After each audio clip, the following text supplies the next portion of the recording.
ಆತ್ಮೀಯ H16 news ಅರ್ಥಾತ್ ಸೀತಾರಾಮ್ ನ್ಯೂಸದ ವೀಕ್ಷಕರೇ, ನಾನು ನಿಮ್ಮವ ಎಂ ಆಯುಧ ಮಲ್ಲಪ್ಪ ಜೊತೆವರು. ತಾವು ಈಗ ಸುದ್ದಿಗಳ ಲೋಕಕ್ಕೆ ಎಂಟ್ರಿ ಹೊಡಿತಾ ಇದ್ದೀರಿ. ಈ ಸುದ್ದಿಗಳನ್ನು ಪ್ರತಿಯೊಂದು ನೋಡೋ ಜೊತೆಗೆ ನಿಮ್ಮ ಅಭಿಪ್ರಾಯಗಳನ್ನು ಹಂಚ್ತಾ ಇರ್ರಿ. ಯಾಕಂದರೆ ಈ ಸುದ್ದಿಗಳು ನಿಮಗಾಗಿ, ನಿಮ್ಮ ಬದುಕಿಗಾಗಿ, ನಿಮ್ಮ ವೈಚಾರಿಕೆಗಾಗಿ, ನಿಮ್ಮ ತಿಳುವಳಿಕೆಗಾಗಿಯೂ ನಿಮಗೂ ಗೊತ್ತು. ಜೊತೆಗೆ ನಮಗೂ ನಿಮ್ಮೊಂದಿಗೆ ಇದೊಂದು ಮಾತಾಡುವಂಥ ಜೊತೆಗೆ ಸುದ್ದಿಗಳನ್ನು ಬಿಡುವಂಥ ಕೆಲಸ.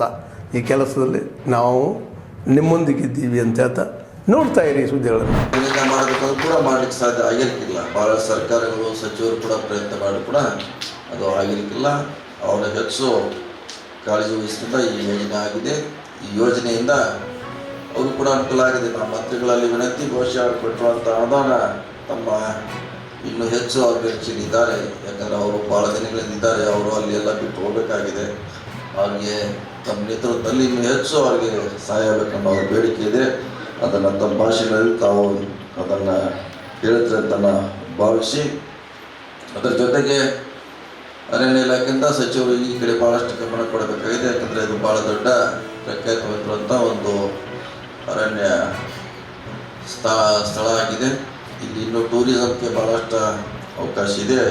ಯಾವ ರೀತಿ ನಾವು ನಾಗರಹೊಳೆ, ಬಂಡೀಪುರಿಗೆ ಪ್ರಾಮುಖ್ಯತೆ ಕೊಟ್ಟಿದ್ದೀವಿ, ಅಷ್ಟೇ ಪ್ರಾಮುಖ್ಯತೆ ಕೂಡ ಇದರಲ್ಲಿ ಕೂಡ ಅಡಗಿದೆ ಅನ್ನೋದು ಮಾತನ್ನು ತಮಗೆ ಹೇಳಲಿಕ್ಕೆ ಇಚ್ಛೆ ಮಾಡಿದ್ದೀನಿ. ಬರುವಂಥ ದಿನಗಳಲ್ಲಿ ಕೂಡ ಇದಕ್ಕೆ ಹೆಚ್ಚು ತಾವು ಪ್ರಾಮುಖ್ಯತೆ ಕೊಡಬೇಕು. ಇದು ಕೂಡ ರಾಷ್ಟ್ರದಲ್ಲಿ ಹೆಸರುವಾಸವಾಗಿರುವಂಥ ಒಂದು ಅರಣ್ಯ ಸ್ಥಾನ ನೋಡಲಿಕ್ಕೆ ಎಲ್ಲ ರಾಜ್ಯದಿಂದ ಬರಬೇಕನ್ನೋ ಬೇಡಿಕೆ ಇದೆ.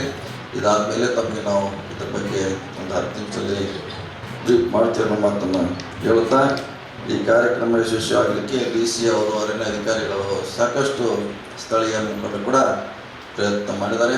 ಅವರಿಗೆಲ್ಲರೂ ಕೂಡ ಅಭಿನಂದನೆ ಸಲ್ಲಿಸಿ, ಏನು ಕೊಡ್ತಾ ಇದೆ ಸರ್ಕಾರ ಅದಕ್ಕೆ ಹೆಚ್ಚಿನ ರೀತಿಯಲ್ಲಿ ಅವ್ರಿಗೆ ಅನುಕೂಲ ಆಗಬೇಕನ್ನೋ ನನಗೆ ನನ್ನ ವಿಚಾರಗಳು. ಇವತ್ತು ಒಟ್ಟಾರೆ 10-12 ಮನೆಗಳಿವೆ. ಅಂಥ ಒಂದು ಸಂದರ್ಭದಲ್ಲಿ ನಮ್ಮ ಊರಿಗೆ ಯಾವುದೇ ಮೂಲಭೂತ ಸೌಕರ್ಯ ಇರಲಿಲ್ಲ.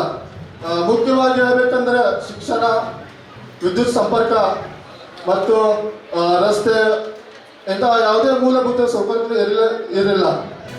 ಮತ್ತು ಈ ಒಂದು ಅರಣ್ಯ ಪ್ರದೇಶದಲ್ಲಿ ಇರುವ ಕಾರಣದಿಂದ ನಮ್ಮ ಈ ಊರಿಗೆ ಮಳೆಗಾಲದಲ್ಲಿ ಹೆಚ್ಚು ಮಳೆ ಆಗುತ್ತದೆ. ಅದರಿಂದ ನಮ್ಮ ಎಲ್ಲ ರೋಡ್ಗಳನ್ನು ಎಲ್ಲ ಕೆಟ್ಟಾಗುತ್ತದೆ.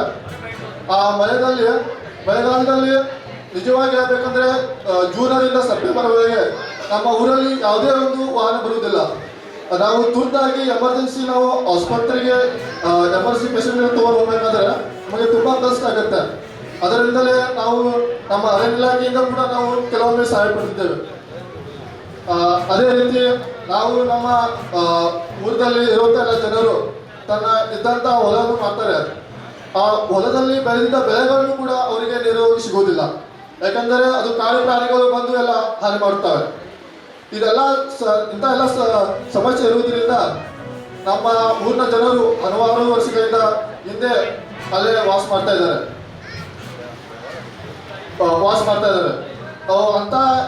ಇಂಥ ಸಂದರ್ಭದಲ್ಲಿ ನಮ್ಮ ಬಿಂಬೇಳ ವಿಭಾಗದಲ್ಲಿ ಯಾರೂ ಉನ್ನತ ಶಿಕ್ಷಣವನ್ನು ಪಡೆದಿಲ್ಲ. ಇವತ್ತು ವನ್ಯಜೀವಿಗಳ ಸಂರಕ್ಷಣೆ ಮಾಡುವಂಥದ್ದು, ಅರಣ್ಯ ಸಂರಕ್ಷಣೆ ಎರಡೂ ಮಾಡಬೇಕಾಗಿದೆ. ಜೀವನೋಪಾಯ ಎರಡೂ ಬೇಕು.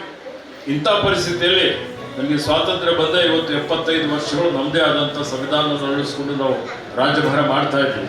ಮೂಲಸೌಕರ್ಯ ಕೊಡಲಿಕ್ಕೆ ಸಾಧ್ಯ ಆಗಿದೆ ಆಗಿಲ್ಲ. ಅನೇಕ ಕಾಯ್ದೆಗಳು, ಕಾನೂನುಗಳು ನಮಗೆ ಅಡ್ಡಿ ಬರ್ತಾ ಇದ್ದಾವೆ. ಇಂಥ ಪರಿಸ್ಥಿತಿಯಲ್ಲಿ ಈ ಅರಣ್ಯವಾಸಿಗಳಿಗೆ ಮೂಲ ಅಂದರೆ ಅವರಿಗೆ ಮುಖ್ಯವಾಹಿನಿಯಲ್ಲಿ ತರಬೇಕು ಅನ್ನೋಂಥದ್ದು. ಇವತ್ತು ನಾನು ಅಧಿವೇಶನ ನಡೆದಂಥ ಸಂದರ್ಭದಲ್ಲಿ ಡಿಸೆಂಬರ್ನಲ್ಲಿ ನಮ್ಮ ಹಿರಿಯ ಅಧಿಕಾರಿಗಳ ಜೊತೆಯಲ್ಲಿ ಈ ಒಂದು ಶಾಸಕರು ಇದ್ದರು. ನಾವೆಲ್ಲ ಕೂಡಿ ಇಲ್ಲಿ ತಲೆವಾಡಿಗೆ ಭೇಟಿ ಕೊಡೋಣ ಅಂತೇಳಿ ಅರಣ್ಯ ಪ್ರದೇಶಕ್ಕೆ ನಾನು ಬಂದೆ. ಬರೋ ಹೊತ್ತಿನಲ್ಲಿ ದಾರಿಯಲ್ಲಿ 2 ಮಹಿಳೆಯರು ಇವತ್ತು ತಲೆ ಮೇಲೆ 6 ಗಂಟೆಗೆ ಸುಮಾರು, ಇನ್ನೂ ಕತ್ತಲಾಗಿದ್ದಿದ್ದಿಲ್ಲ, 5:30 ಅಂತ ಅನಿಸ್ತದೆ, 5:30 ಗಂಟೆಗೆ ತಲೆ ಮೇಲೆ ದಿನಸಿ ಹೊತ್ಕೊಂಡು ಅವರು ಅರಣ್ಯದಲ್ಲಿ ಭಾಳ ಫಾಸ್ಟಾಗಿ ಬರ್ತಾಯಿದ್ರು. ಅವ್ರು ಬರ್ತಾ ಇದ್ದಂಥದ್ದು ನಾನು ನೋಡಿ ನನ್ನ ವಾಹನ ನಿಲ್ಲಿಸಿದ್ದೆ. ನನ್ನ ವಾಹನ ನಿಲ್ಲಿಸಿ ಅವರು ಮಹಿಳೆ ಕೇಳಿದೆ, ಏನು ಮಾಡ್ತೀವಿ? ಕೂಲಿಗೆ ಹೋಗಿದ್ದೆ ನಾನು. ಇವತ್ತಾಯಿತು, ಏನು ಹೇಳಬೇಕಾ ಅಂತ ಕೇಳಿದೆ. ಇಲ್ಲೇ ಆತಂಕ ಇದೆ ನಮಗೆಲ್ಲ, ಏಕೆ ಅಂತ ಕೇಳಿದೆ. ನನ್ನ ಗಂಡನಿಗೆ ಹುಲಿ ತಿಂದು ಹಾಕಿದೆ, ಮೃತಪಟ್ಟಿದ್ದಾರೆ. ಇನ್ನೊಬ್ಬ ಮಹಿಳೆ ಕೇಳಿದರೆ ಇವತ್ತು ಕರಡಿ ದಾಳಿ ಮಾಡಿ ನನ್ನ ಗಂಡನ ಒಂದು ಕಾಲು ಹೋಗಿದೆ, ಅಂಗವೈಕಲ್ಯ ಆಗಿದ್ದಾರೆ. ಭಾಳ ನೋವಾಯಿತು, ಭಾಳ ನೋವಿನಿಂದ ಹೇಳ್ತಾ ಇದ್ರು. ಇಷ್ಟೆಲ್ಲ ಆತಂಕದಲ್ಲಿ, ಇಷ್ಟೆಲ್ಲ ನೋಡಿ ಅವರು ಯಾವ ರೀತಿಯಲ್ಲಿ ಭಯದಲ್ಲಿ ಅವ್ರು ಇನ್ನೂ ಇಲ್ಲೇ ಇದ್ದಾರೆ. ಇವತ್ತಿಲ್ಲ ಅನೇಕ ಜನ ಅರಣ್ಯವಾಸಿಗಳು, ಇದೆಲ್ಲ ಅರಣ್ಯ ಉಳಿದಿದೆ ಅಂತ ಹೇಳಿದರೆ, ಇವತ್ತು ಪರಿಸರ ಪ್ರಕೃತಿ ಉಳಿದಿದೆ ಅಂದರೆ ಬರೀ ಅರಣ್ಯ ಇಲಾಖೆ ಸರ್ಕಾರ ಅಷ್ಟೇ ಇಲ್ಲ, ಇಲ್ಲಿರುವಂಥ ಅರಣ್ಯ ನಿವಾಸಿಗಳ ಒಂದು ದೊಡ್ಡ ಜವಾಬ್ದಾರಿ. ಅವರೇನು ಇಲ್ಲಿವರೆಗೆ ಪರಿಸರ ಉಳಿಸ್ಲಿಕ್ಕೆ ಅವರು ಸಹಕಾರ ಮಾಡಿದ್ದಾರೆ ಅಂತೇಳಿ ಹೇಳಿನೇ ಈ ಪರಿಸರ ಪ್ರಕೃತಿ ಅರಣ್ಯ ಉಳಿದಿದೆ ಅಂತೇಳಿ ನಾನು ಭಾಳ ಹೆಮ್ಮೆಯಿಂದ ಹೇಳಿಕೆ ಬಯಸ್ತೇನೆ. ಅದಕ್ಕೆ ಆತ್ಮೀಯ ಬಂಧುಗಳೇ, ನಾನು ಇವತ್ತು ಡಿಸೆಂಬರ್ನಲ್ಲಿ ನಮ್ಮ ಡಿಸೆಂಬರ್ ಅಧಿವೇಶನ ನಡೀತಾ ಇತ್ತು. ಒಮ್ಮೆ ನನಗೆ ಮಾನ್ಯ ಸಚಿವರಾದಂಥ ಸತೀಶ್ ಜಾರಕಿಹೊಳಿ ಅವರು ನನ್ನ ಗಮನಕ್ಕೆ ತಂದಿದ್ದರು. ಈ ಅರಣ್ಯದಲ್ಲಿ ಸುಮಾರು ಗ್ರಾಮಗಳಿದ್ದಾವೆ, ಸುಮಾರು ಜನ ಅಲ್ಲಿ ಯಾವುದೇ ಮೂಲ ಸೌಕರ್ಯ ಇಲ್ಲದೆ ನೋಡಿ ಅರಣ್ಯದಲ್ಲಿದ್ದ ಮೇಲೆ ಇವತ್ತು ಯಾವ ರೀತಿಯಲ್ಲಿ ನಾವು ನೋಡ್ತೀವಿ, ಅವ್ರಿಗೆ ವಿದ್ಯುತ್ ಇರ್ಬೋದು, ಕುಡಿಯೋ ನೀರು ಇರ್ಬೋದು, ರಸ್ತೆ, ಚರಂಡಿ, ಬೆಳಕು, ಎಲ್ಲ ಮೂಲ ಸೌಕರ್ಯ, ಅಂಗನವಾಡಿ ಇರ್ಬೋದು, ಶಾಲೆ ಇರ್ಬೋದು, ಆಸ್ಪತ್ರೆ ಇರ್ಬೋದು, ಇವೆಲ್ಲವಂತೂ ಅವರೆಲ್ಲರ ಅವಶ್ಯಕತೆ ಪೂರೈಕೆ ಮಾಡುವಂಥ ಸರ್ಕಾರದ ಜವಾಬ್ದಾರಿ. ಆದರೆ ಇವತ್ತು ನಾವು ಅಭಯಾರಣ್ಯ ಮಾಡಿದ್ದೀವಿ ಅಂತ ಹೇಳಿದ್ರೆ ಅದೇ ಒಂದು ಪರಿಸ್ಥಿತಿಯಲ್ಲಿ ಇವತ್ತು ವನ್ಯಜೀವಿಗಳ ಸಂರಕ್ಷಣೆ ಮಾಡುವಂಥದ್ದು, ಅರಣ್ಯ ಸಂರಕ್ಷಣೆ ಎರಡೂ ಮಾಡಬೇಕಾಗಿದೆ. ಜೀವನೋಪಾಯ ಎರಡೂ ಬೇಕು. ಇಂಥ ಪರಿಸ್ಥಿತಿಯಲ್ಲಿ ನಮಗೆ ಸ್ವಾತಂತ್ರ್ಯ ಬಂದ ಇವತ್ತು 75 ವರ್ಷಗಳು ನಮ್ಮದೇ ಆದಂಥ ಸಂವಿಧಾನವನ್ನು ಅಳವಡಿಸ್ಕೊಂಡು ನಾವು ರಾಜ್ಯಭಾರ ಮಾಡ್ತಾ ಇದ್ದೀವಿ. ಮೂಲ ಸೌಕರ್ಯ ಕೊಡಲಿಕ್ಕೆ ಸಾಧ್ಯ ಆಗಿದೆ? ಆಗಿಲ್ಲ. ಅನೇಕ ಕಾಯ್ದೆಗಳು, ಕಾನೂನುಗಳು ನಮಗೆ ಅಡ್ಡಿ ಬರ್ತಾ ಇದ್ದಾವೆ.